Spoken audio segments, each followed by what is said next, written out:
like a week or a month, but all of us bring some kind of aha moment.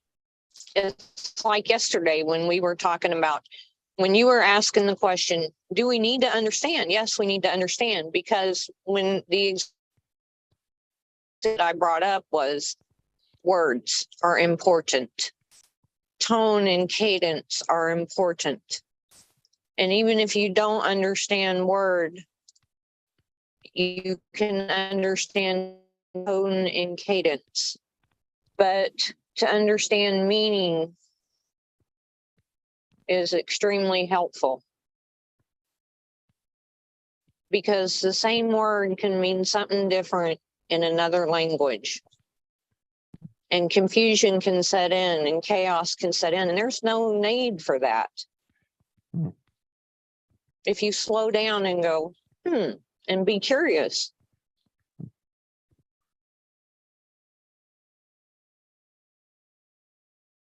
There's no need for that.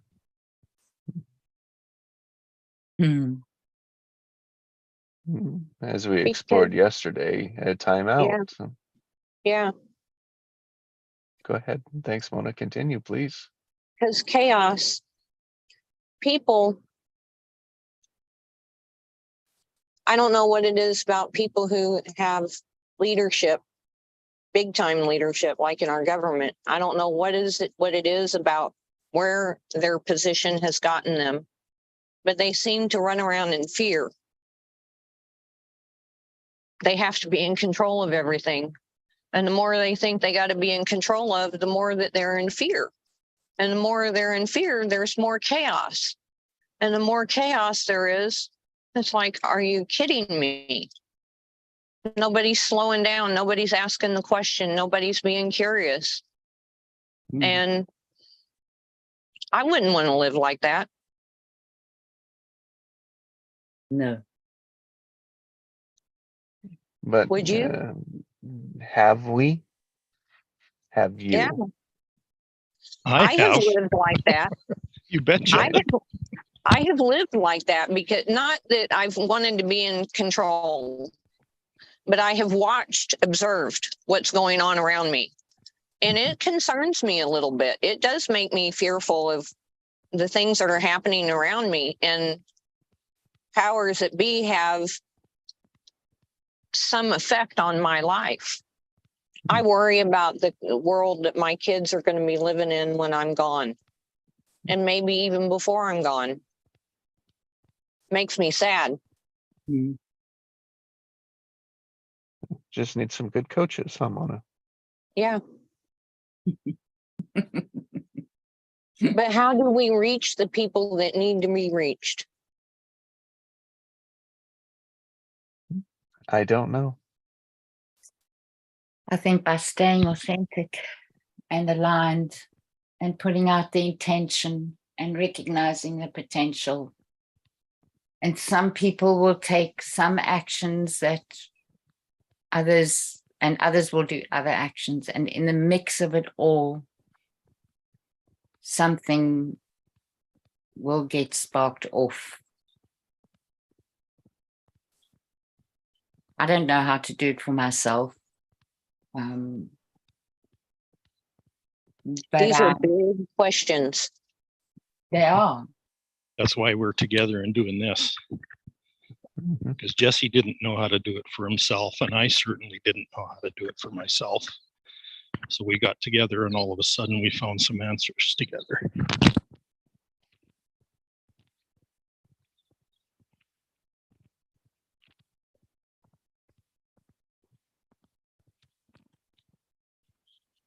We're still doing that. We're still asking questions, and we're still getting answers.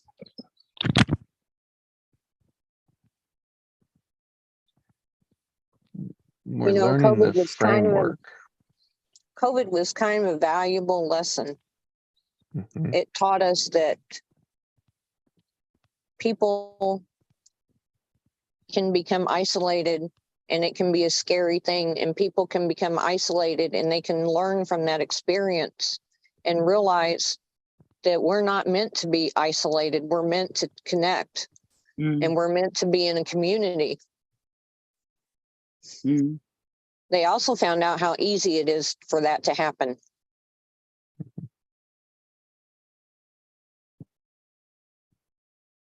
Hmm. And that a lot of people want it. And maybe didn't Yeah. know that they wanted it. But the way it happened was not healthy. No, It's wasn't. not at all. Somebody asked me yesterday if I thought that it was possible that China and America kind of got together and did this together. And I said, anything is possible.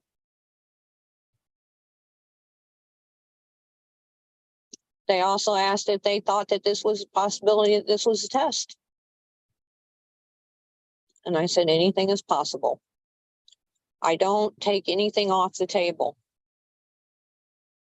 There's too much happening that we don't know about. Like that's prudent one way, and then the other way is not to attach to one. Mm-hmm. No, That is the basis of I don't know.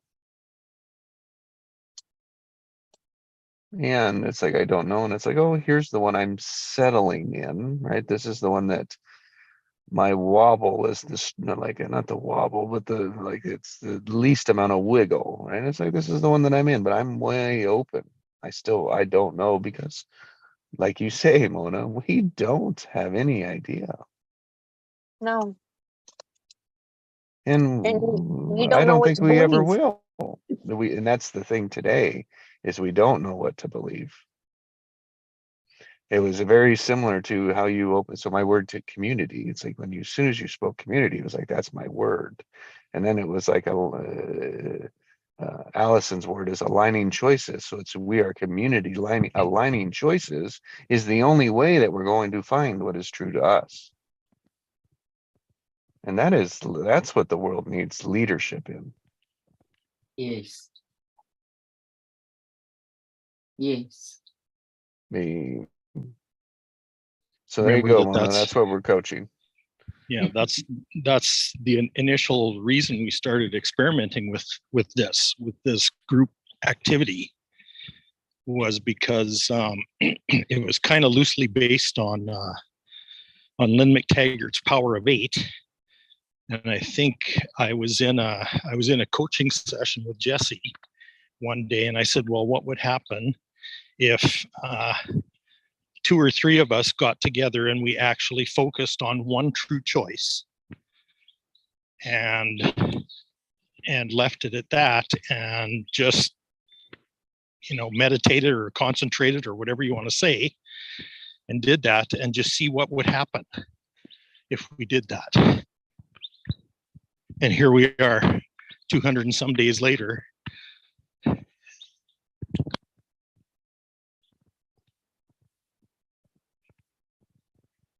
Still treading water out in the middle of the ocean, for wondering what the hell we're going to do with it. Right, but also aligning on intentions and aligning on choices, right? Mhm. Free falling or free floating, I can't tell. Yeah.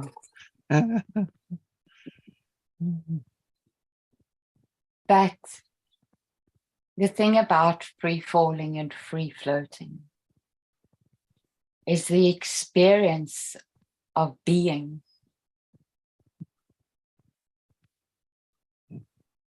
And for me, that is what the purpose of the gathering was a communal experience of being. Mm. And the reflections that would come out of that.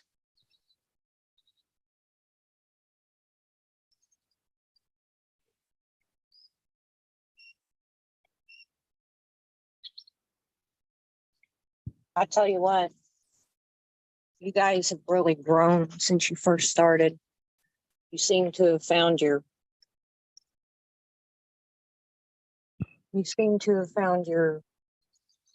I don't know how to explain it. your space, I think is the word I'm looking for. Mm-hmm.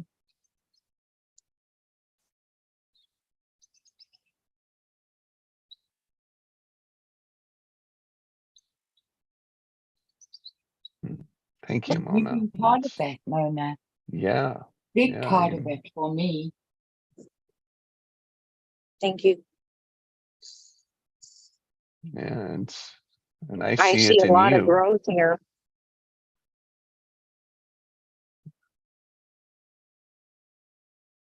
I see it in you. I hear it in you. Mm. Annette and I have gotten really close. Two And powerhouses. one of the things that has really come up a lot is time frames for change. Mm, Mm. And I noticed that Chris has talked about time frames. And he's talked about, I beg to differ. I think time frames like every 2 years.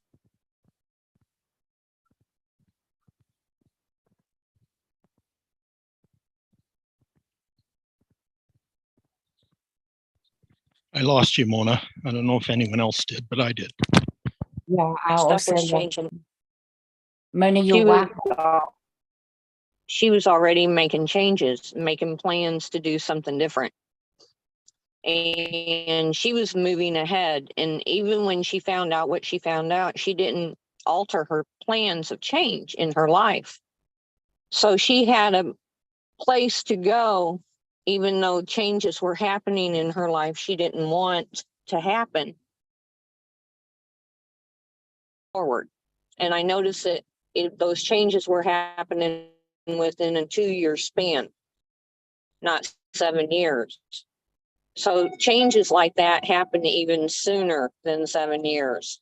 Mm. They don't always happen because you want them to, but a lot of Hmm. times they happen because that's just a growth pattern or a change pattern, and they're inevitable and you can't stop them. It creates a problem. Hello? Mm-hmm.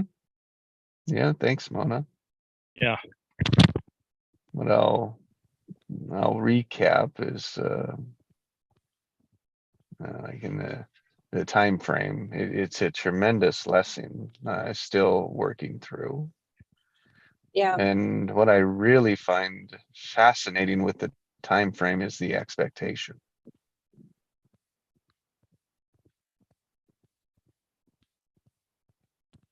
Yeah. You don't want to get caught up in that time frame stuff. Yeah. Because you can let yourself down and you may not even realize that you've done a tremendous amount of growth in a short period of time and you're looking at the wrong thing. That's right. Bingo. Bingo. Yeah. Bingo. Well said. Yeah. And then like what we tend to do in that is the force, we tend to push, we tend to add pressure to it. And that, I mean, in reality, all that is resisting what's unfolding. Yeah, that's true.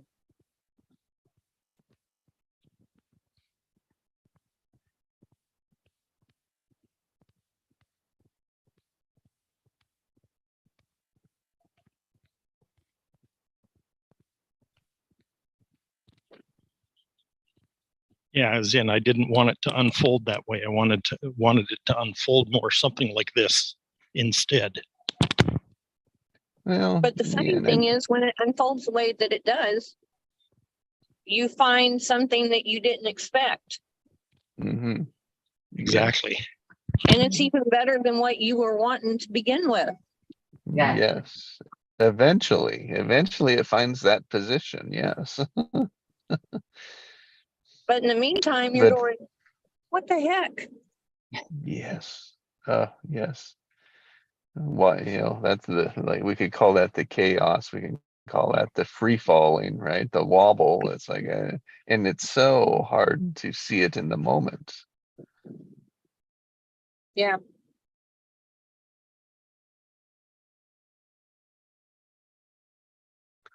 Well, let's just take a moment and, I mean, Craig, you brought up like the whole intentions was a true choice, you know? Yep. It's like we orient around true choices and we orient around. And so the big practice is the word of the day. And so that's a very short term daily focus. And I think that helps shape the beings that we are from day to day, moment to moment, now to now.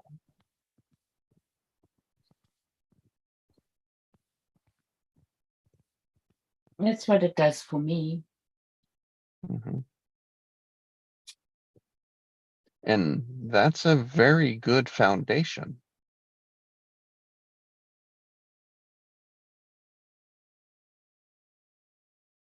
A very good foundation. It's a strong location.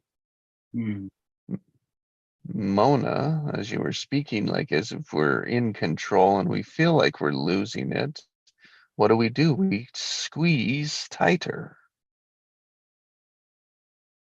We work harder. We force more. We were talking about, let's say, the politicians that are leading the kind of, like we call those leaders of our country.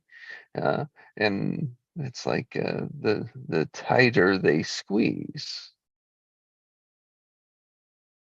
We all know if you're holding a baby chicken, right? If you squeeze too hard, you're not going to have a chicken left. So it's just the right balance to hold the chicken and be able to let it down.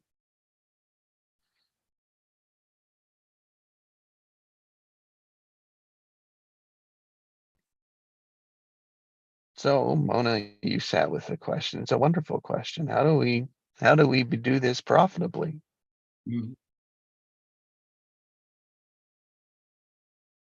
But maybe maybe it's not this that is going to bring the profit. Mhm. It could be other things that bring the profit that enable us to do our work. Mhm. Well, and All yes, possible. and profit may not even be in the equation. You know, and it might exactly. Might not be this, but here's where I was going with it. Is like, what would it be like to lead this in our communities, in our gatherings? Like, how does this spread the world? Or what does the world need? It's like, and so Allison tying, anchoring to aligning choices.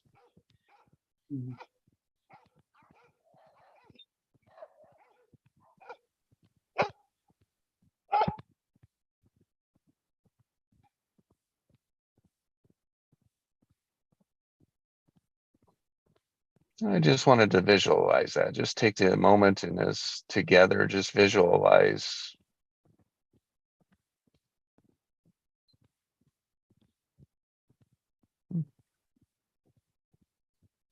Leading transformation.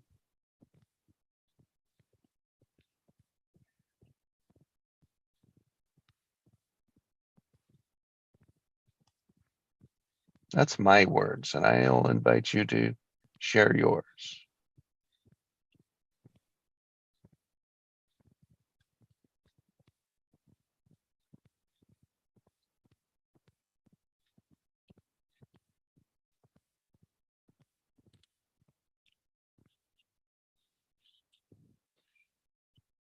You know, yesterday we talked about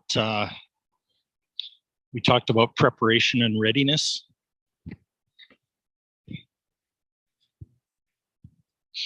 And so I left that question out in the open. And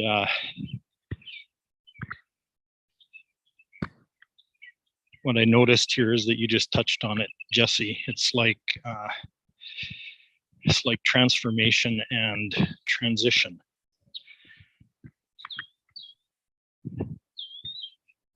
You know, both of those are happening at the same time. And that's kind of a flavor of change, Mhm. a flavor of difference that's kind of coming to the surface.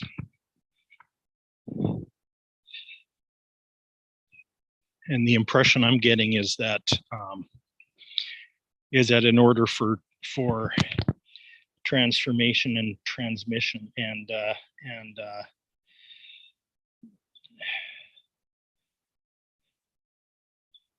yeah, in order for transformation and transition to happen, there's kind of a requirement of leadership in the form of demonstration.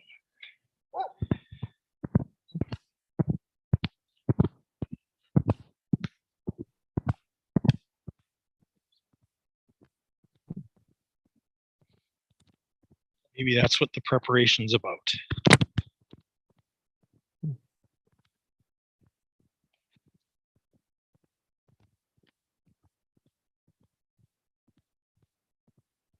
Could be. It rings with me.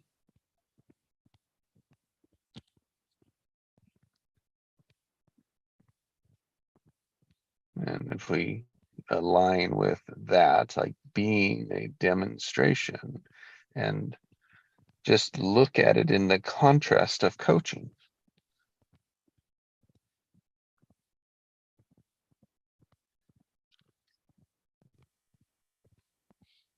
How are they similar? How are they different?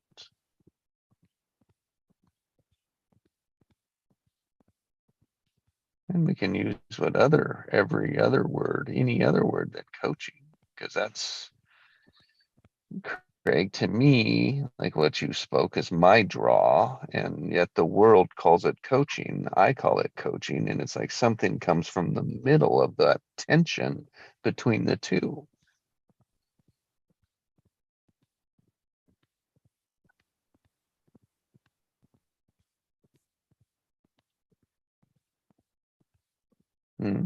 So that's the beautiful space I invite that I'm stepping into.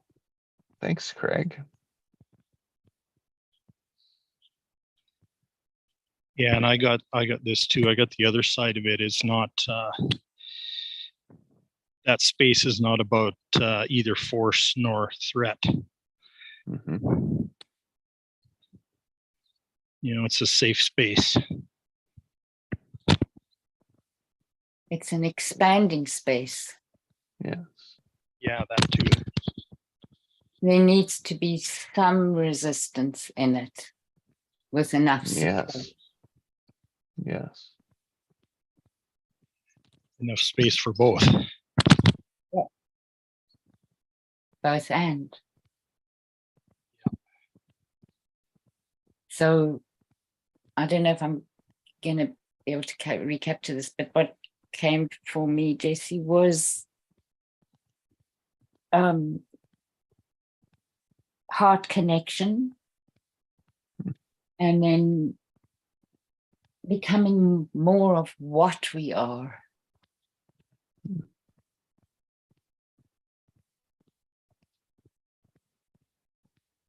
Because if we hone that skill of one moment to the next,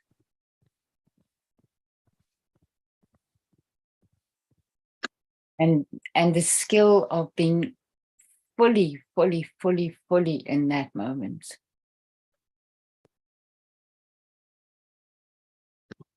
you got everything that you need, and you always will have.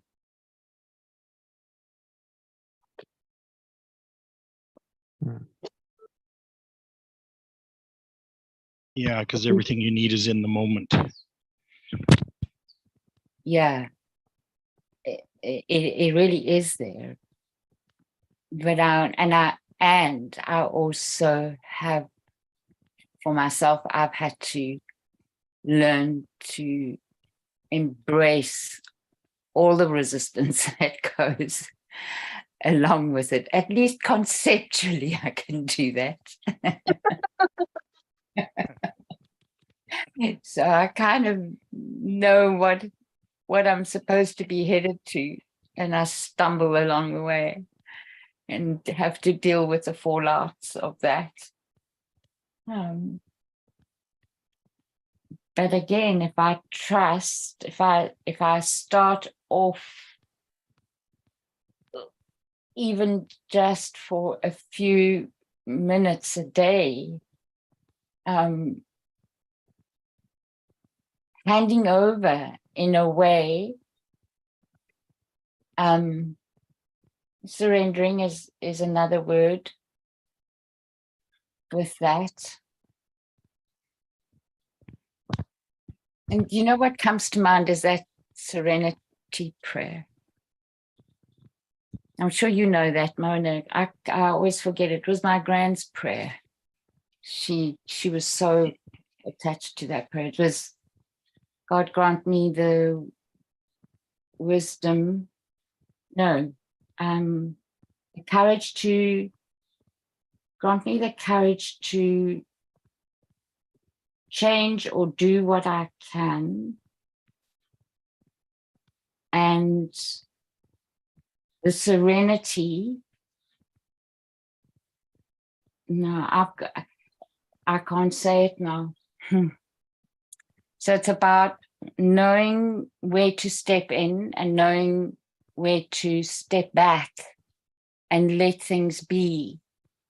And then the final thing is the wisdom to know the difference between the two. And so that's from being able to accept where the limitations are and see them as part of your learning. And again, like when we embrace resistance, if you embrace the limitation, you get a hand up because you can use that. You use the learning from that limitation. But you also gain an enormous amount when you take the aligned action. So it's like all these vortexes, in a way, kind of happening at the same time, and all dancing with each other. And if you can't be enough in that awareness, you can't get enough clarity. And if you can't get enough clarity, that's when you have the chaos. And then even once you're in the chaos, because you can't control everybody else's vibrations, even in entering into the chaos, if you can keep some clarity for yourself, you then get, I don't know what word to use, you get kind of drawn into a new level of functioning. And that's when you see things that you didn't see before. Like you were talking earlier, Mona, about how the growth happens and you're not seeing it because of our expectations. That's sad. What? That's sad.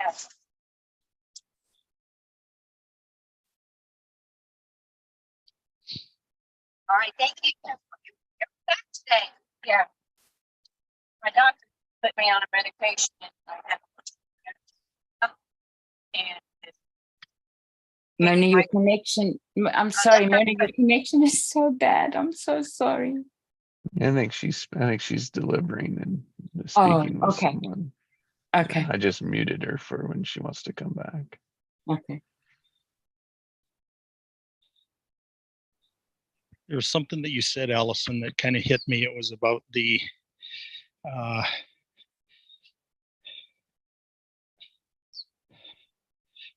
what was it? It was profound.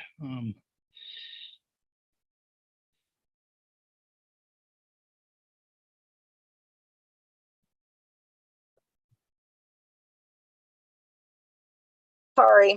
Oh, that's what it was. That's what it was. The the what emerged was the ability to operate in a different way.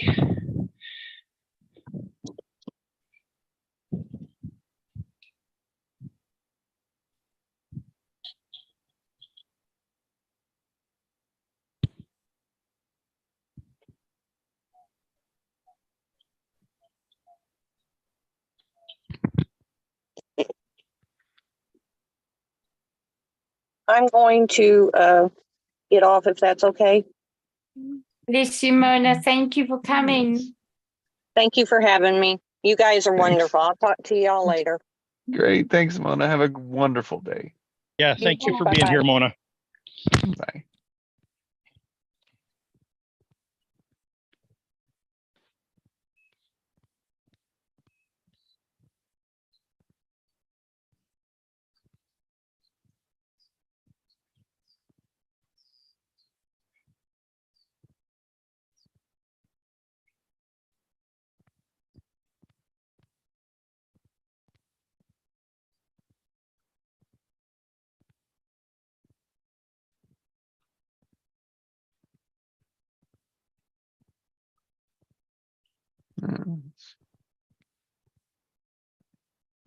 It's like the tenets for what this is.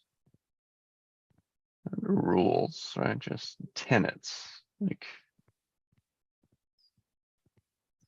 guidelines. Coordinates. Coordinates. And it's like to what outcome, to what experience. Expanding.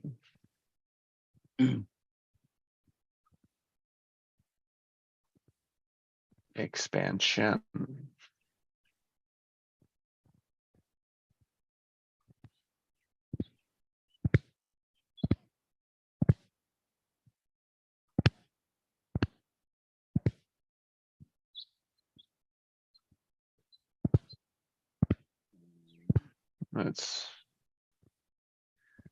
That could be the demonstration.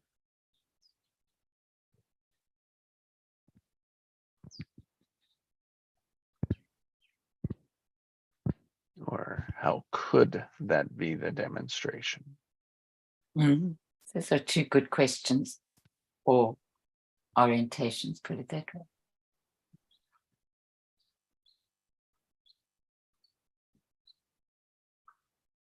That's akin to what you go for, Jesse, always in terms of looking at the other side of it.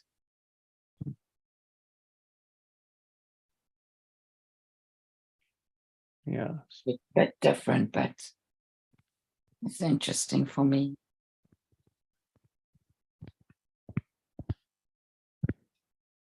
It is. Thank you. Great connection. And in the awareness is how much focus we put on the contraction. Yes.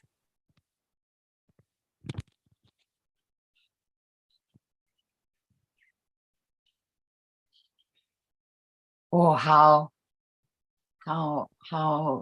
grasping the focus is. Mhm. It amounts to the same thing. Yeah, I think we feel contraction more than we feel expansion. Mhm. And it draws our attention. Yeah, that depends on our patterning, hey, Craig.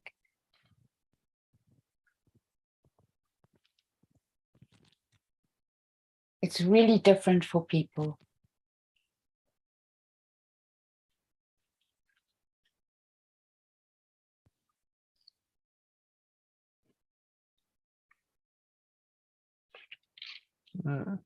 What's really different for people, Allison? In terms of what Craig was saying, in terms of whether they feel the expansion more readily than the contraction. And I noticed that quite early on in terms of, even when I was counseling, as you know, before I did my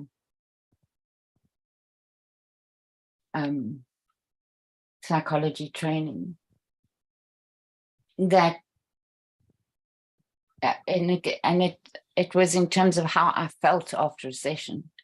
And I noticed that people could come in with relatively speaking small issues, and I would leave the session feeling very contracted, and the other people would come in with relatively speaking enormous issues, and I would leave the session in a place of equilibrium, like there was space.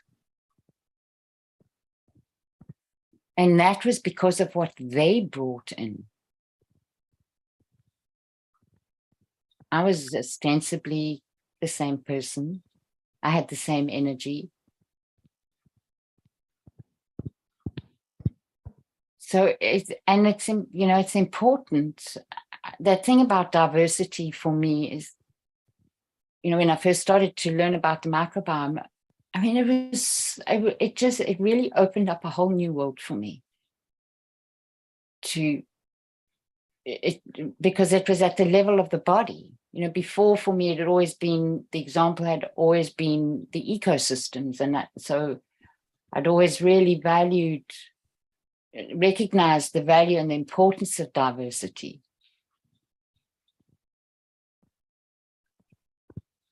So our experiences really are at a root level constantly different.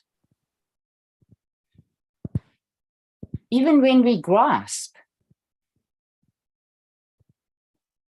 I mean, Craig's speaking to our experience, and, so in our grasping, the experience of it feels the same, for sure.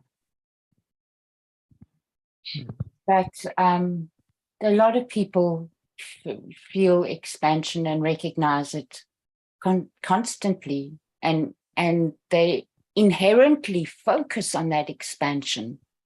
I think that's very much a part of what I used to notice, because we worked with people from such different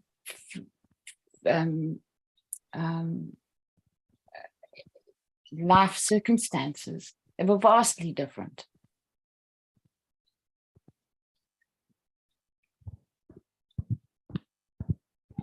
As was what was internally in them.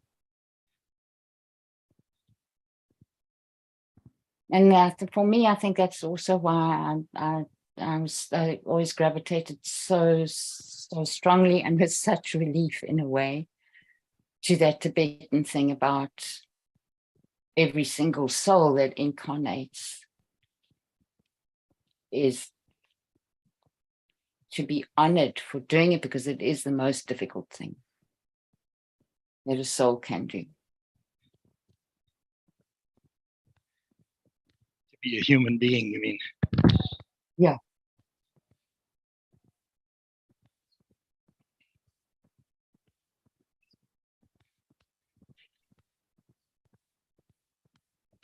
And to keep on honoring that.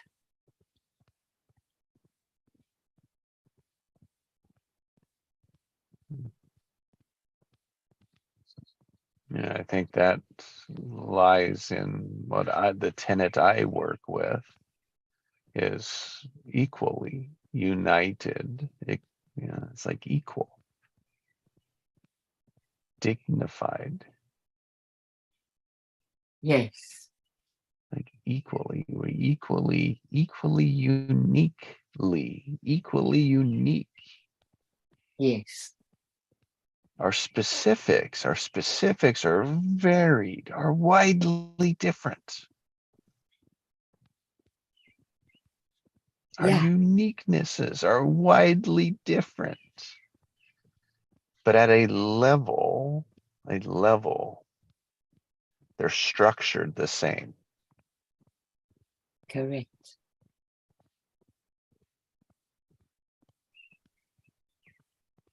For me.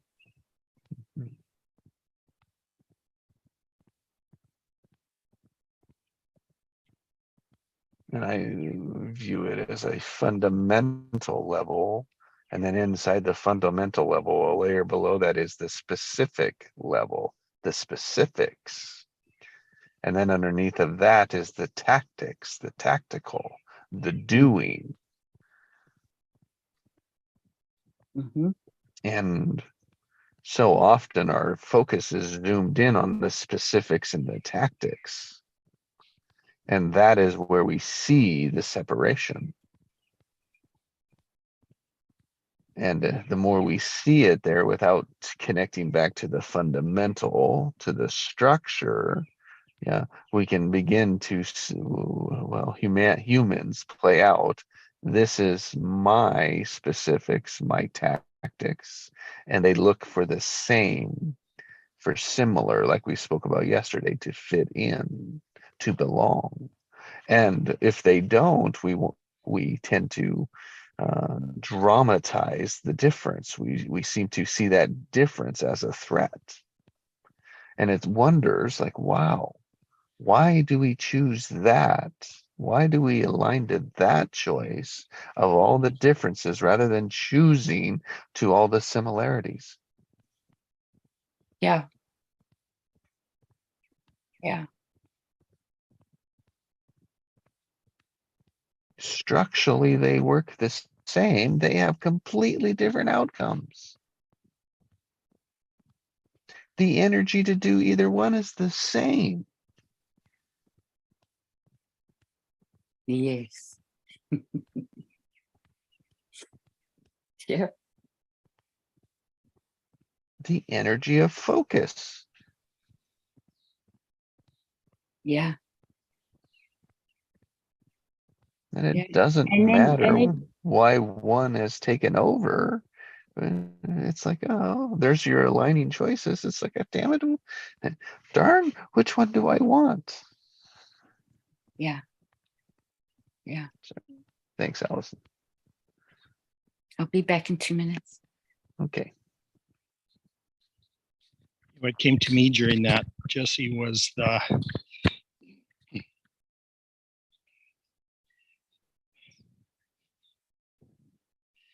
the massive unawareness of the power of choice.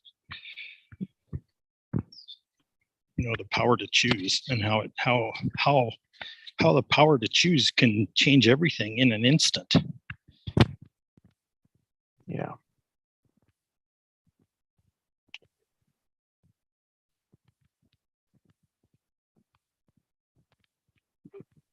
It's that awareness of every moment is a choice. Even unaware of the choice is a choice.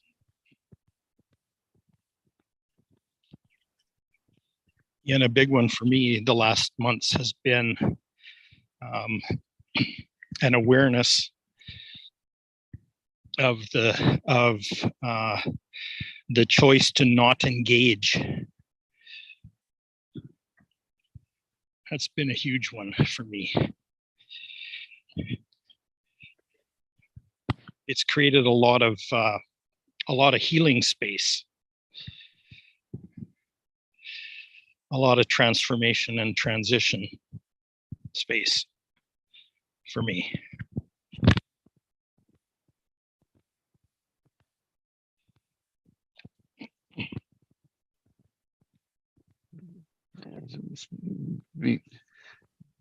To not engage. What is that? All the ways that someone could make up what you just said, and if you wanted to guide it in the way that you want it to be heard. Yeah, it's like when drama shows up, or incidents, or someone's energy invades my space. I always have a choice of whether or not to engage with it. Mhm. Whether or not to experience it, or even deeper than that, choose how I experience it. Mhm. Like I can fight or I can play, for example. I can just observe. And and as you spoke that, you said like this has become a new realization, a new experience for you. Yes. And it was like, so now that you see it and you're on the other side here of it, it's like as you look back at what you were doing, how would you explain what you were doing? Oh, I was coming at it with the assumption that that because it showed up, I had no choice but to deal with it in some way or another. And as I have chosen to not engage or to not deal with it in that way, what I realize is that a lot of it wasn't meant to deal with, but it was more like feedback. It was more like awareness. Mhm.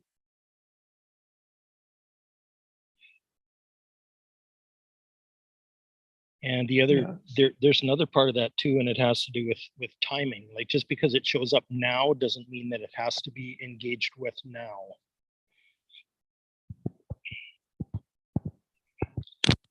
And that's a huge lesson to learn in our society today, because the assumption is always when your mom says clean up your room, the implication is now, and it always was that way, right? And we assume that life is that way too, and I've discovered by experimenting with this that it's actually not.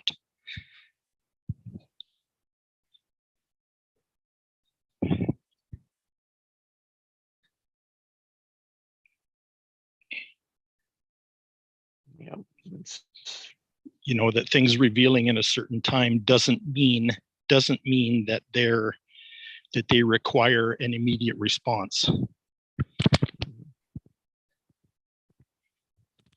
That is really empowering. Mhm. It keeps a lot of BS out of my field that I don't have to deal with right now. Yes. And expands the space for choice. Correct.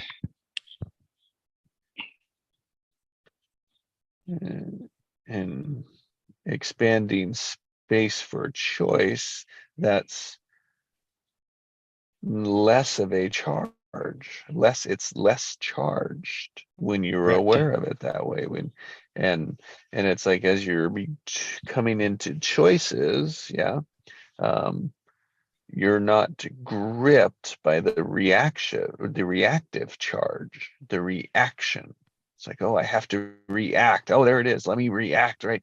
Boom. And it's like that we all have a tendency to react certain ways under all sorts of different situations and environments and conditions. Yeah. Fundamentally, they're similar, and what the closest to the fundamental that I've connected to it is, oh, is it contracting? It's like, oh, is that a negative? Is another, like, is my charge negative to it? Which is fighting, which is avoiding, which is wanting to get away from it. Like, yeah. Or it's like more stepping and engaging and embracing it, like you said, right? Like, oh, how can I, you said the word, how can I play with this? Oh, that's so much wonder in how do I play with this? Yeah. What else could it mean besides what I Yep. just assumed? Right. Yeah, the one thing out of everything out there, the one thing that I pulled out and said, oh, it's this, and I've done that every damn time because I'm unaware. That's the only choice I remember. Ah, so there's the pattern of repeating the same choice. Yep. And then the choice becomes lost in it, right? It's like it's just an automatic, so that we forgot, didn't remember that it was started out as a choice. Yeah.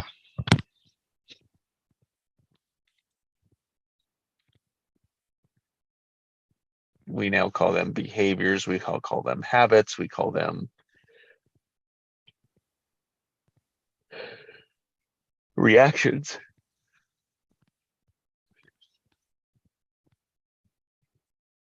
Reactions to our environment, to our circumstances, to our growing up, to our family structure, all reactions to our life.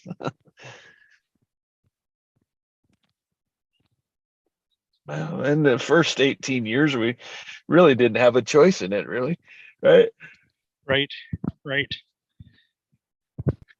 So no wonder. Yeah. The choices were kind of made for us. And then at 18, it says, now it's your choice. What?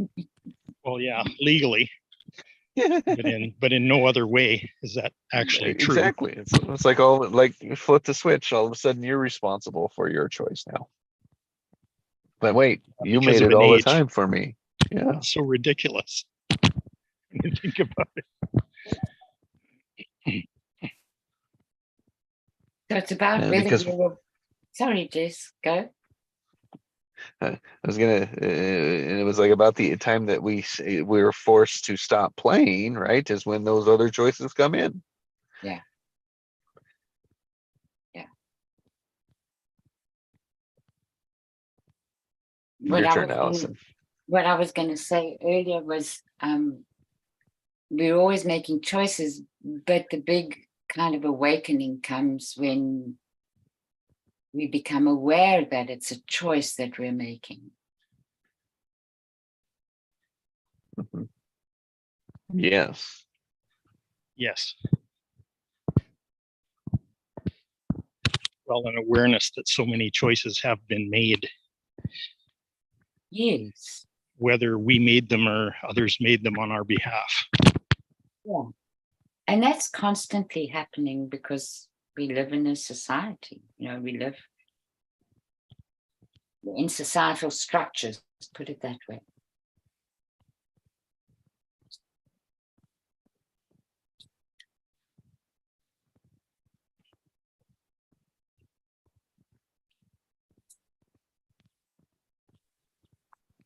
And that they were always our choice. We just didn't view it that it was. Correct. Yeah.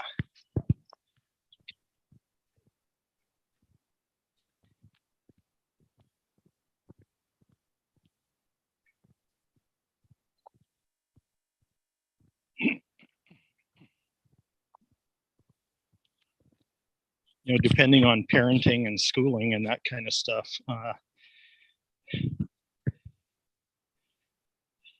there's some people, there's people I knew growing up that weren't really allowed to make their own choices. And that went well into their teens. And here I want to also, and I understand that environment, right? And that how it appeared. And we can, it's very careful here. It's like, because that's what takes our power away from us. Yes. That takes the power of our choice away. And it's like, oh, no one can ever make us, right? They just conditioned us that that's how we had to do it. Yeah. That's not what I was talking about. Well, no, I think fundamentally we have to know that that is the truth. No matter how we slice it and dice it, even though there was punishment when you didn't do it, so it appears like we never had the choice. But no one can ever control us, the individual. Well, sorry, they can control us when we don't realize we have that choice. Correct. Real deep. Parenting can actually take away the power of choice. It That's it the does thing. take, it appears to do that, and it does take it away until we circle back around to say, oh wait, it has always been my choice. So yes, I know it appears like it, and it does in reality really works it that way, but it's like a false way that it works. Yeah, but it also creates patterns. Yeah, of course it does. Yes, it does. And most of the time they're limiting. Oh yeah. And the thing is, it also takes away awareness that you have an option, that you have Yeah, options. that's my point. That's my point. Thank you. That is my point. Is that it appears like we don't have a choice or an option, and the only thing that leaves, And then the you come to only believe that you yeah, don't have an option. It's not true, but that's what you come to believe, right? and what do we label that? A Perception. victim. A victim, because a victim doesn't have any hope, any choices. There's only one, and it's to give them the power. Yeah. So that's like where the victim giving the power away, victim is like, you are in control of my life. That is a huge surrendering. And then you think about 18, it's like now 18, it's like now go out into the world, 18-year-old. Yeah, when Holy you've surrendered your shit. own personal sovereignty, you've surrendered that. Yeah. Now you're responsible for yourself. That's right. You've been a victim your whole life to this one person, kick in the these two teeth that people is. that are telling you what to do. And then they kick you out and say, go do your own thing. And then the government's there to say, well, here, let me help you. See how this pattern works? Yeah. I'm off my soapbox with that. I'm glad we got to the same thing, Craig. But yes, I wanted to make sure that we got to both see that point. Yeah.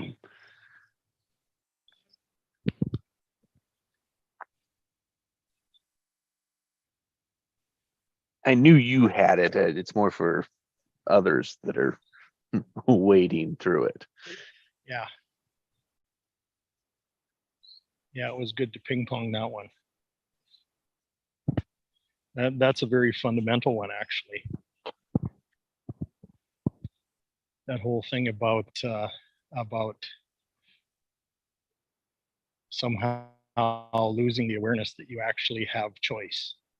Mm-hmm. Yes.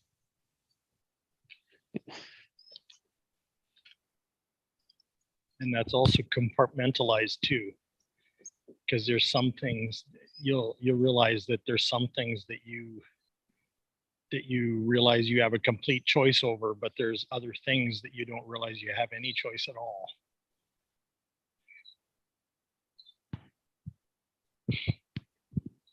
I think it's always a mix of the two, because that's what I'm saying. No, but I mean, in any one situation, Craig, in any one situation, that's what I'm saying. So we actually always do have choice. As an adult, we always have choice. Our experience. As a child, we always have choice too. Yeah, correct. But as you pointed out, our awareness of that is very minimized, right? Can be, yeah. And our choices speak to different, I would describe it as different layers of subtlety in our existence, in the moment that we exist.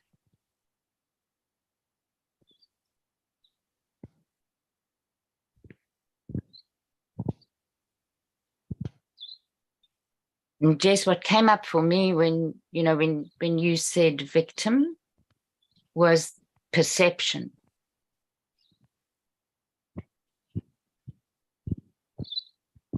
And that speaks to our experience, right? Which is why the labeling of victim is valuable because it could be the opposite. It could be our genius. And that's a lot about what our work is about, is to facilitate that authentic genius, which is a reflection of consciousness.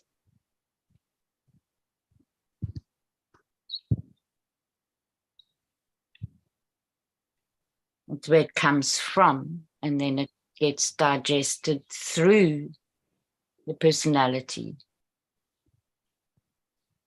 and the body, which is the unconscious.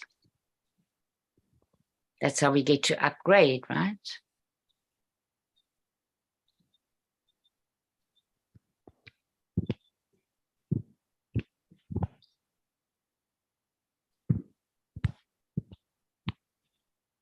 And I'll tell you, I find it really, really, really challenging when I'm sitting in a session with somebody that's sitting with a huge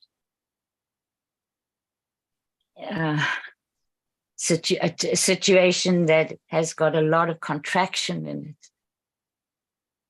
it. I find it so challenging to have that talk in my head that goes, look for the expansion. Where's the expansion? And how can I, and then how do I facilitate the awareness of that expansion?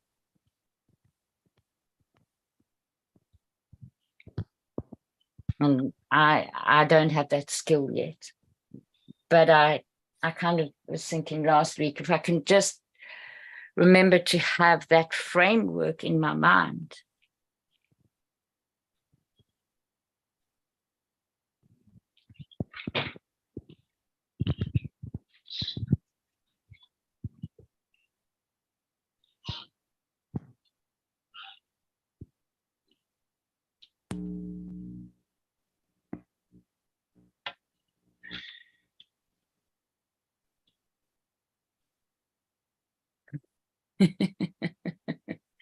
I don't know why this comes to mind, but I'll share Bruce's story. So I had met this Tibetan teacher and was extremely fond of him. He didn't come often. He only came once a year to South Africa. But he had a school there. He was the head of the school. Anyway, so Bruce was going through a bit of a funk at the time, and so I dragged him along, literally dragged him along. He wasn't interested, didn't want to go. And I booked a private session for him. So he sits down and Akon Rinpoche says to him, how can I help you today? And Bruce says, I don't know. I just want to blow the world up. And Akon Rinpoche says, oh, will you save me a place, please, so that I can stand where you are when you do that?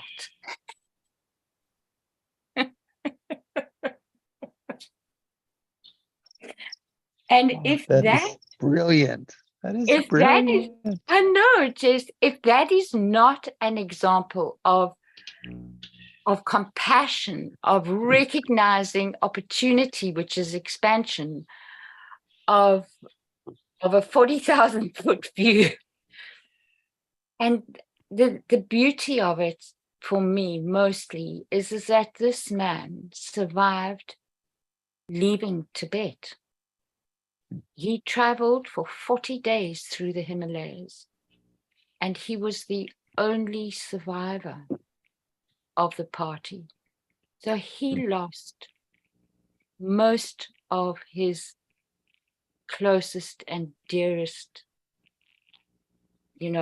monks that were in his monastery that he had at that point.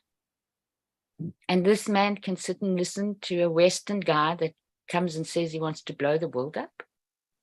and have that level of compassion and humor.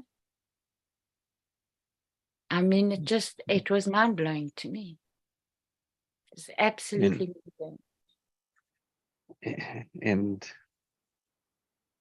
I can see now how that diffuses that bomb. Yeah. Yeah. I mean, every now and then, when Bruce is in a, you know, Hmm. in a vortex, I'll say, then I kind of threaten him and I say to him, you want to get hauled off to a monk again, or, or I'll tell Gurji, I'll tell him on you.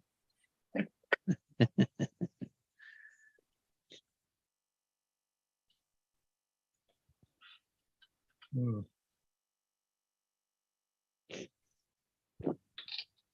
I want to stand. Look at that perception, right? That perception. I want to blow up the world, and it's like, oh, and I want to stand there with you, Yeah. Yeah. because however that works, we both survive. Yeah. Yeah. Look at that. And if we don't, we're together. Yeah, If our bodies don't, we're together. and we know that's not really what was wanted from that. It was just a metaphor to it. It's like, I'm angry at the world. I'm this Yeah. and that.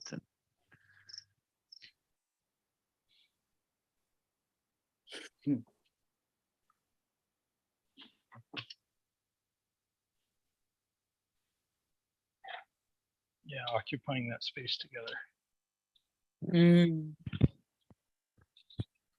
It's so Equal space. profound.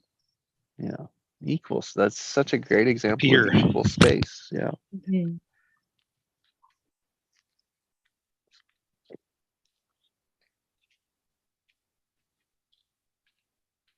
It's quite funny. I think back at when we started, and it was like, as a happy matrix, right? It was like, and I connected it to awareness. That's just how I worked with it, was awareness. The first 3 points of happiness.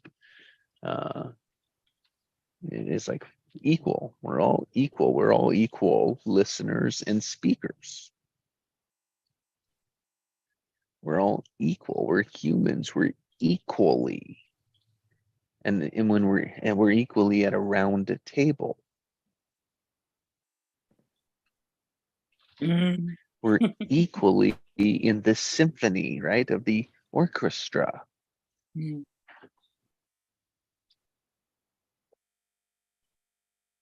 In the plane of life, like we're equal. Meaning everyone has to say is equally valid, equally important. Yes.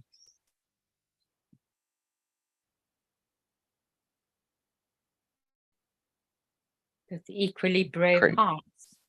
equally brave hearts, and equally unique. Yes. And it was like, Craig, again, it was like, you helped me see that. And it was like, then like the compassion aspect of it comes next. It's like, oh, what are we equally unique is in our genius. Mm. Like compassion for that. Compassion's really, maybe compassion's at the first one. So Allison there. Yeah, it's like compassion is in the equal. Yes, it is. Yeah. Tying those together. You two help me tie that together. And then in the genius, the greatness, and the gifts of our uniqueness. It's like, that's what's to look for, not the differences.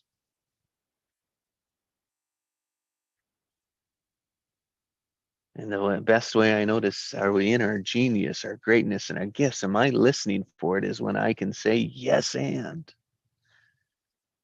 Yes, and I don't know. Yes, and what's next? Yes, and what can I add? What can I expand? What can we expand? how can I build off of your greatness, gifts, and genius? How can you build off of mine? That's what this is. Also, Jess, how can we build off our our differences?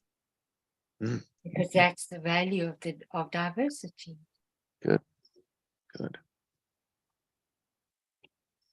Hmm. That guy Chris Germer, the Buddhist psychologist that I spoke about a couple of days ago, or what, I can't remember now, but he's been on, that interview has been on my mind so much. And he talks about far and near enemies of fierce compassion. And a near enemy, so what he means by near enemy is obvious, or not obviously, but it has to do with how close that action is to our personal, what would it be? Our personal behavior, our personal space. So I'll give an example of a near and a far enemy. So a far enemy of compassion would be activism, if it's in a certain way. Not all activism at all, but activism when it's, say, I'll use the word fundamentalistic. He doesn't use that word. So that would be a far enemy if we're not fundamental, right? But a near enemy would be something like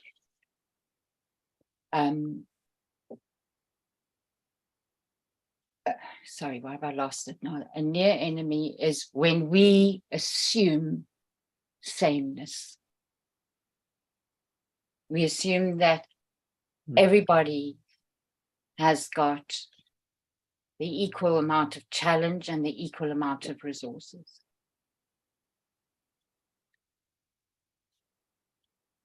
And the harm that does, how that wipes away, the others' the others' experience, the others' reality.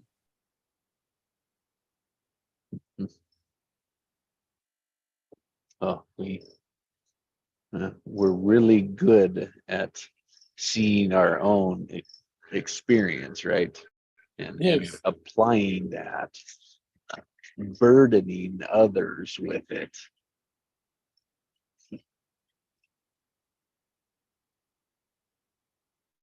Assuming they've experienced it like we have, or their dream.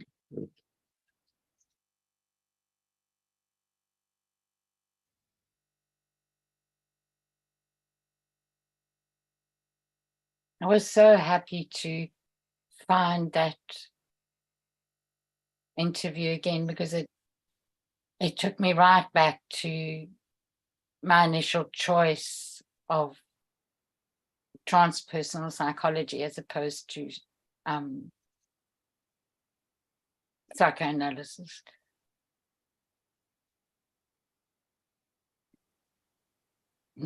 The concepts that he spoke about in that interview are so, they've just resonated so deeply. Could you post a link to that for us? Yeah, it's on Brené Brown's podcast, Craig.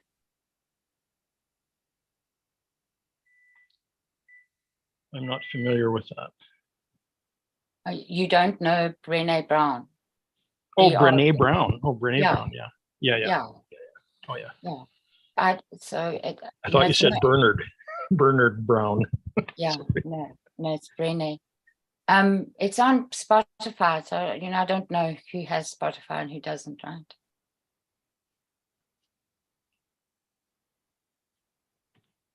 I'm sure you'd find it also on Apple. Yeah, yeah. Podcast. What's it called? What's the podcast The like that yeah, episode sure. called? The podcast is called Unlocking Us. Okay.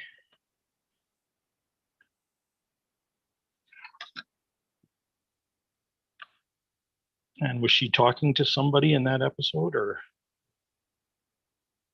Yeah, she was talking to this Buddhist psychologist. You'll see it's about, from the top, it's either the fourth or the fifth. Let me just think now, 1, 2, 3. It's the fifth and the sixth one. She does them, and she always does her podcast in 2 parts, or her interviews. Sorry, she does her interviews in 2 parts. And there's a follow-up with a guy that you would love, and you would recognize his languaging. Father Richard Rohr, R-O-H-R. Yeah. I love Richard Rohr. Yeah. So I've been there a you fan go. of his for years. Yeah. So there you go, Craig. He's absolutely sublime. Like those 4 interviews are like manna from heaven.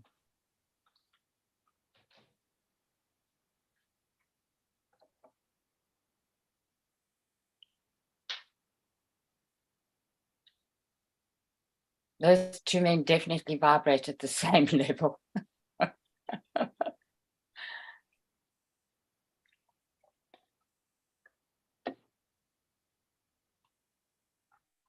It was my first introduction to Richard Rohr. I didn't know about him. She's such a great interviewer. And both men also they talk about how much they got from being with her, and talking with her.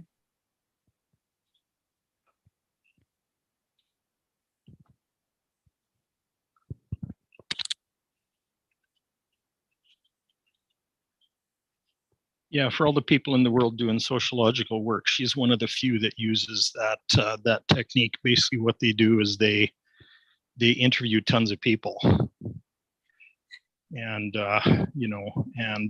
ask questions as they're going, and that's how they come to the conclusions they come to, is as a result of hearing the same thing over and over and over again.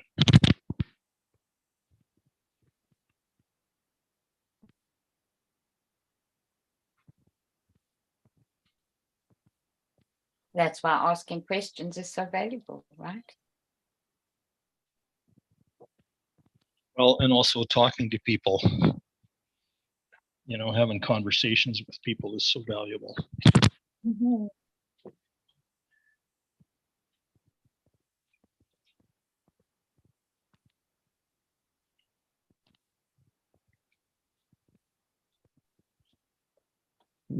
It is, and so I appreciate having conversations with you too. And That's what I was just going to say, is that that's what makes these morning sessions so valuable, is because they're conversational. Yeah.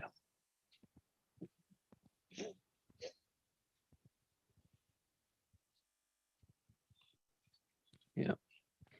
Rather than informational. Correct. Conversational learning rather than just informational learning. Mm.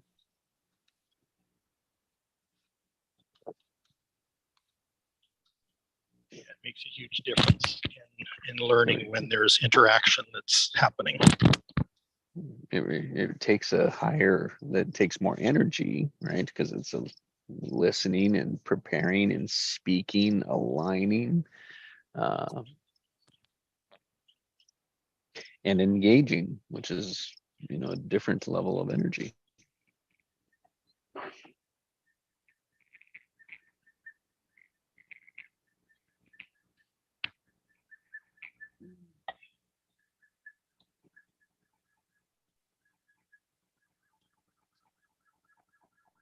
Well, I'm gonna get off and help with a dump run and get coffee ready Good. for breakfast going. So really enjoyed my morning with both of you and Mona. It's so good to hear all of you and be with you. So thank you for sharing your vision with me this morning.